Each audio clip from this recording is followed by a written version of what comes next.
Hello, INTS 4350. My name is Paul Lohmeyer, and I am about to give my oral presentation over increasing retention and decreasing attrition. Increasing retention and decreasing attrition is a complex problem that is almost impossible to solve from a single point of view. When you really break the problem down, there are many aspects of this issue that can be put into different branches. First, looking at increasing retention, the goal is to keep the employees and potential employees at the company or organization for as long as possible and making sure that all their needs are met. To help with this question, you need to know things like what employees are looking for in a job, what kind of benefits are employees looking for, and what kind of work environment best suits the employee's needs. All of these examples play an important role in whether or not the employee will stay at the company. As for decreasing attrition, the goal is to find out everything that is going to hinder the employee's experience at the company, as well as how it can affect the company's success. Trying to answer questions like why has the work productivity of the employees started to decline? Why is there an increase in workplace harassment? And why is there a decrease in motivation? Now, when you take a step back and look at the kind of complex problem, you will notice that there are multiple possible areas of expertise that could help with these complex issues. This is where the interdisciplinary approach plays a big role in increasing retention and decreasing attrition. An interdisciplinary approach is the best method to help solve this complex problem because it takes on the issue from multiple points of view. Taking what we know from two different fields of study and collaborating the two will create a point of view that may not have been possible from a single area of study. By doing the interdisciplinary approach, the complex problem doesn't seem so complex anymore, and so the answer to the problem will become clear. Human resources is one field of study that can help gain some insight into the complex problem. Human resources is a position in a company or business that takes on multiple roles within an organization. Their job is to do screening and onboarding, which is finding the right employee for the right job and making sure that they are qualified for the position. Personal relations, which deals with any issues between employees like harassment, as well as termination of an employee from their job position. All dealing with human capital, which brings you to the second relevant discipline of psychology. Psychology is a scientific study of the human mind and how it functions, as well as how people's behaviors is affected by the world around us. From a psychology perspective, you can gain insight of the complex problem by understanding employees' behavior in the workplace and how the stress of jobs can affect work habits, which inevitably leads to either retention or attrition. As a result, from an interdisciplinary study approach, by taking what is known from human resources and psychology point of view, you can have a whole new outlook on the complex problem, getting to the answer of how to increase retention and decrease attrition. The two disciplines to solve this complex problem are psychology and human resources. From a psychology point of view, it is important to focus on human nature and how routine work habits can affect employees' daily lives, both positive and negative. Being able to learn about how the human mind works and acts in certain environments that can help with complex problems of retention and attrition. This is important because it will give insight into what behavior needs to be reinforced and what behavior needs to be punished. The main goal is to make sure that employees are happy at their job and want to move up in the company. By doing research from a psychological point of view, it is possible to gain some kind of insight into the complex problem. The first article that we look at from a psychology point of view is called The Psychology of Voluntary Employee Turnover. The study focuses on rational decision making and dissatisfaction-induced process with some attention focused on external market influences. In more simple terms, why do people decide to quit their jobs? The article begins with why do people decide to leave their job from a psychology point of view? The research done on the topic focuses on negative job attitudes and low levels of job satisfaction. From what the article concludes, the explanation of turnover comes from utility functions like pay promotion opportunities that are relatively low in comparison to employee expectations. As a result, the employee will become dissatisfied and will be motivated to leave the organization. To help support these viewpoints, the article uses image theory from psychology to help develop their unfolding model of voluntary turnover. The unfolding model helps with describing the different psychological paths that people decide to follow when they leave an organization. The biggest flaw with this article is that it mainly focuses on the reasons why an employee will leave an organization. The research done in this thesis will help fill in the gaps of this article by looking at what methods or actions can be taken to help to keep employees from leaving and to increase employee productivity so that there's no job dissatisfaction. In the article Positive Psychology, A Pathway to Flourish Employee Well-Being and Productivity by Van Henderson, the author uses positive psychology to help with employee well-being and productivity. Positive psychology helps people to focus on how people can utilize their strengths and values to encourage life satisfaction and happiness. The research of this article focuses on how positive psychology can be used to help with the stress prevention and management strategy to improve productivity and employee well-being.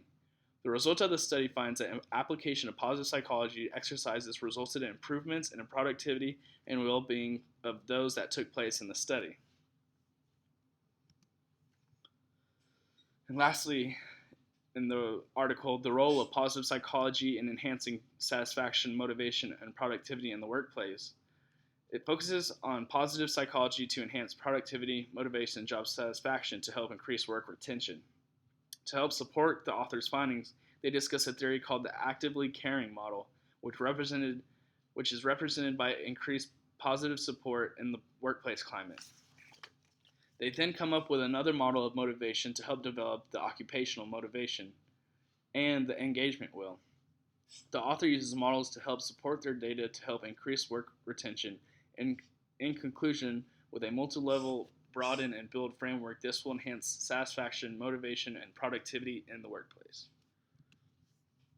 Moving on to the next discipline of human resources to help deal with the complex problem of increasing retention and decreasing attrition. The focus is on how human resources can help with things like changing workplace environment to increase productivity and any kind of benefits or employee wellness programs to increase morale, and how to deal with the workplace harassment issues to help decrease employee turnover.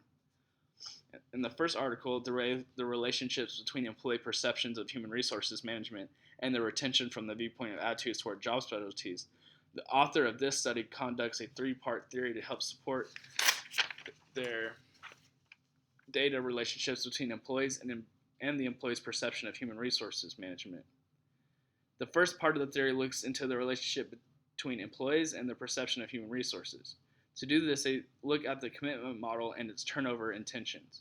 The second part of the theory looks at the relationships between the employees and their attitudes about job specialization and retention. Lastly, the author looks at the impact of attitudes towards job specialization and the relationship between the employee's perception of retention and human resources management. Overall, the author conducts that through all these theories, employees' attitudes toward their jobs and how it impacts management was explained. In the impact of human resource practices on employee retention in the telecom sector, the author takes a look at human resources and its practices that help promote employee retention. It states that effective human resources practices can increase retention within the organization and reduce employee turnover. The theory continues by saying that star employees are the keys for overall growth and development within an organization. The research done in this article focuses on the telecom sector in Pakistan. To help support their data, the author uses a questionnaire to help measure the identified human resources practices and employee retention. The author concludes that there was a significant impact on human resources practices and employee retention. Additionally, the author stated that culture and compensation had a positive relationship with employee retention, but development and training had a negative effect.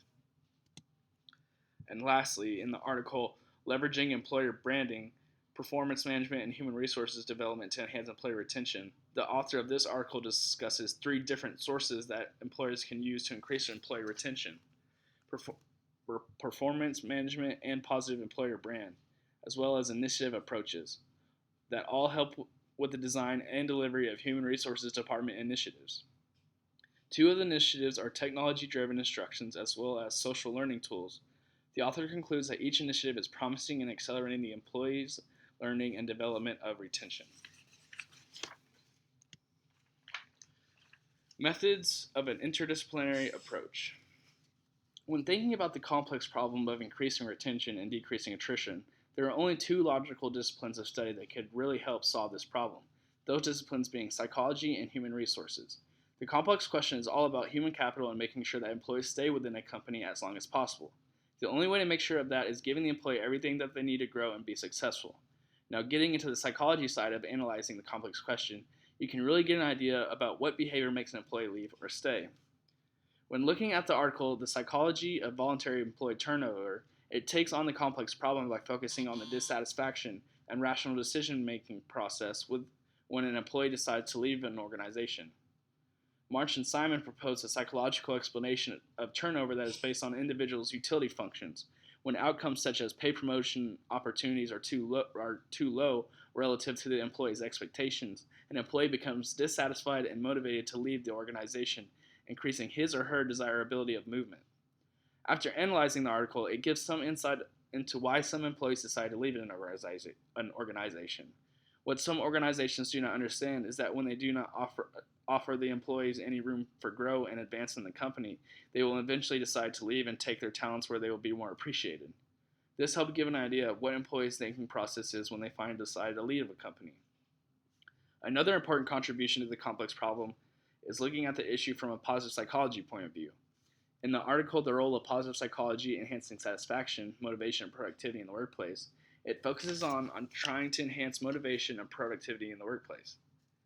They want to make sure that those employees have all the tools they need to give their full potential within the organization. Weigand and Geller point to a number of strategies to enhance individual success orientation and conclude that their discussion with the actively caring model, which appears to be a useful means of representing pivotal facets of a positive or supportive workplace climate, the article focuses more on the workplace environment to help increase motivation and productivity in the workplace. With the help of the caring model, this article is able to measure the impact that positive psychology has on its environment and how it affects employees. In the article Positive Psychology, A Pathway to Flourish, Employee Well-Being, and Productivity, the author focuses on positive psychology and how the employee in certain fast-paced, hectic work environments can result in depression or severe anxiety. The research aims to critically review how positive psychology is used to stress as a stress prevention and management strategy so as to improve employee well-being and productivity and ultimately work-related suicide.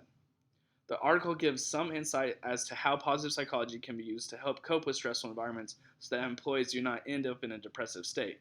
Being able to deal with these kinds of stressful environments gives the employees the skills they need so that they do not end up having to leave an organization due to a work environment becoming too hectic and fast-paced. Looking at the complex problem from a human resources point of view is another key discipline to help gain more insight into the issue. Human resources focuses on things like hiring process and making sure that employees are qualified for the position that they are given. Additionally, human resources deals with any conflicts that employees have either between other employees or issues that they have with the organization itself. In the article of Human Resources Practices on Employee Retention in the Telecom Sector, the author examines human resources practices and how these practices actually promote employee retention. The author states that HR managers must know how to attract and keep good employees because these are the employees who can make or break the organization's will. This article helps give insight into the complex problem because it points out the human resources practices like screening process when hiring employees is important. It is the HR's job to hire the best employees so that the company can be as successful as possible. HR's main goal is to build an A-team for the organization. If there is one bad employee within the organization, that can affect the team and the company as a whole and only lead to negative outcomes within the company. The biggest conflict between these articles have to do with the article titled The Role of Positive Psychology Enhancing Satisfaction, Motivation, and Productivity in the Workplace and Positive Psychology, A Pathway to Flourish Employee Well-Being and Productivity. Both these articles look at the complex problem from a positive psychology point of view, but have similar use of vocabulary when dealing with a complex problem in their own distinct way. In the article, The Role of Positive Psychology Enhancing Satisfaction, Motivation, and Productivity in the Workplace, the author focuses on positive psychology to enhance job satisfaction and to increase motivation and productivity, while the other article uses positive psychology to cope with hectic, fast-paced work environments to also increase motivation and productivity within the workplace. To create common ground between these insights, you have to take a look at the big picture of how these two insights can benefit off of each other. Even though they are similar vocabulary when dealing with a complex problem, they take on the issue that both help with employee retention. One using positive psychology to deal with stressors that come with the work of a fast-paced organization, and the other to help increase work productivity within those stressful work environments. However, both of these articles come together to create a common ground about the insights of psychology. Taking what is known from the two disciplines of human resources and psychology, it is important to integrate the two so that you can come up with the answer for the complex problem of increasing retention and decreasing attrition. From a psychology perspective, to help with the complex problem, it focuses on the employee's rational decision-making process and how they come up with the ultimate decision of why they leave a company. It's important for the employee to know that they have the ability to move up and grow within an organization. Positive psychology can be used to help deal with fast paced work environments so that employees do not get overworked. This is an issue because it can result in the employee being extremely stressed and depressed, as well as using positive psychology as a way to help motivate the employee team so that they can use positive psychology to get the most out of their employees' efforts. From a human resources point of view, it looks at the complex problem by how crucial the screening process is when hiring an employee to make sure that HR is hiring the right person for the right job. This is important so that there's no attrition in the work organization, as well as the relationships between the employees and human resources needs to be examined. If the employees know that they are important to an organization, they are a key factor of why an organization is successful. Then they are most likely going to stay with that organization and have a positive working experience. Now, by bringing these two disciplines together and looking at the big picture, it is certainly possible to help increase retention and decrease attrition.